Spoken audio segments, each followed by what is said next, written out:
আসসালামু আলাইকুম।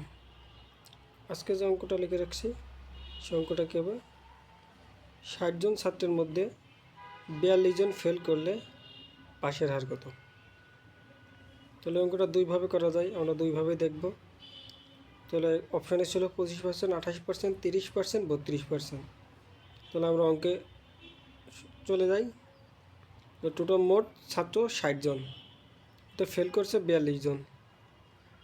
যে পাশের হার কত? তাহলে আমরা দেখব যে পাশ করেছে কতজন।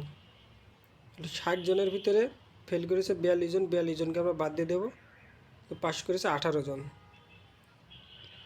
তাহলে এই 18 জন পাশ করেছে কতজন ছাত্রের ভিতরে? ৬০ জন। ৬০ জন ছাত্রের ভিতর ৬০ জন ছাত্রের ভিতর পাশ করেছে 18 জন। তাহলে আমি লিখলাম ৬০ জনে পাশ করেছে 18 জন, একজনে পাশ করবে কম, কম হলে ভাগ, ৬০ ভাগ 18 জন। আমার যেহেতু এখানে পাশের হার শতকরাই বলেছে, তাহলে 100 জনে পাশ করেছে আর বেশি, তাহলে 18 গুণ 100 ভাগ 60। কাটাকাটি করব, শূন্য এই শূন্য কাটা, 18কে 6 দিয়ে 3 6 18, 3 10কে 30%। এই অঙ্কটা অন্যভাবেও করা যায়।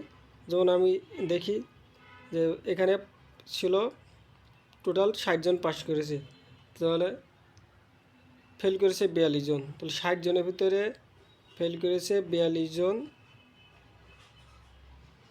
100 জনের ভিতরে ফেল করেছে কত?